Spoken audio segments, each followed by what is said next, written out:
ഭക്തിസാന്ദ്രമായ അന്തരീക്ഷത്തിൽ ശബരിമല സന്നിധാനത്ത് മണ്ഡലപൂജ നടന്നു. മണ്ഡലപൂജ പൂർത്തിയാക്കി ശബരിമല നട ഇന്ന് രാത്രി 10 മണിക്ക് അടയ്ക്കും. സന്നിധാനത്ത് നിന്ന് നിതിൻ പ്രഭാകരൻ തയ്യാറാക്കിയ റിപ്പോർട്ടിലേക്ക്.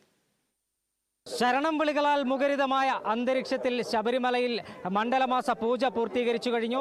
12-നും 12:30-നും ഇടയിലുള്ള മുഹൂർത്തത്തിലാണ് ശബരിമലയിൽ ഇത്തവണ മണ്ഡലമാസ പൂജ പൂർത്തീകരിച്ചിരിക്കുന്നത്. 41 ദിവസത്തെ മണ്ഡലമാസ പൂജ മണ്ഡലമാസത്തിനാണ് 41 ദിവസം നീണ്ടു നിൽക്കുന്ന മണ്ഡലമാസത്തിനാണ് ഇത്തവണ ശബരിമലയിൽ വിരാമം കുറിച്ചിരിക്കുന്നത്. ശരണം വിളികളാൽ മുഖരിതമായ അന്തരീക്ഷം, ആയിരക്കണക്കിന് ഭക്തർ 18-ാം പടിക്ക് താഴെയും സോപാനത്തുമെല്ലാം തന്നെ ഈ മണ്ഡലമാസ പൂജ നടക്കുമ്പോൾ സന്നിധാനത്തുണ്ടായിരുന്നു. മേൽശാന്തിയുടെയും തന്ത്രിയുടെയും നേതൃത്വത്തിൽ മുഖ്യ കാർമ്മികത്വത്തിലാണ് മണ്ഡലമാസ പൂജ ഇത്തവണ ശബരിമലയിൽ നടന്നിരിക്കുന്നത്. 12 മണിക്കും 12:30-ക്കും ഇടയിലുള്ള മുഹൂർത്തത്തിലായിരുന്നു മണ്ഡലമാസ പൂജ നടന്നത്.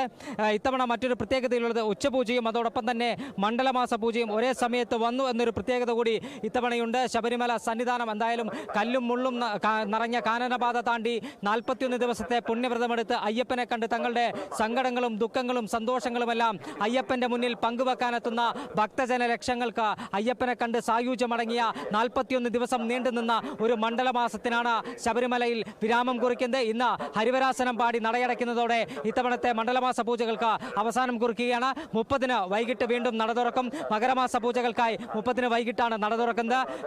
എങ്ങും ശരണം വിളികളാൽ മുഖരിതമായ അന്തരീക്ഷമാണ് ശബരിമല സന്നിധാനത്ത് കാണാൻ കഴിയുന്നത്. ഇന്ന് ഭക്തർക്ക് നിയന്ത്രണം ഏർപ്പെടുത്തിയിട്ടുണ്ട്. എങ്കിലും ഭക്തർ പമ്പയിൽ നിന്നും പമ്പയിലെ പുണ്യസ്നാനം കഴിഞ്ഞ ശബരിമല സന്നിധാനത്തേക്ക് ഒഴുകിയെത്തുന്ന ഒരു കാഴ്ച നമുക്ക് സന്നിധാനത്ത് കാണാൻ കഴിയുകയാണ്. ഉച്ചപൂജയും മണ്ഡലപൂജയും ഒരുമിച്ച് വന്ന ഒരു മണ്ഡലമാസത്തിനാണ് ഇത്തവണ ശബരിമല സാക്ഷ്യം വഹിച്ചത്. ശരണം വിളികളാൽ മുഖരിതമായ അന്തരീക്ഷത്തിൽ ശബരിമല സന്നിധാനത്ത് മണ്ഡലമാസ പൂജകൾ പൂർത്തിയായി. സന്നിധാനത്തു നിന്നും ക്യാമറ പേഴ്സൺ രവി ഭീമേനോടൊപ്പം നിതിൻ പ്രഭാകരൻ, കേരള വിഷൻ ന്യൂസ്.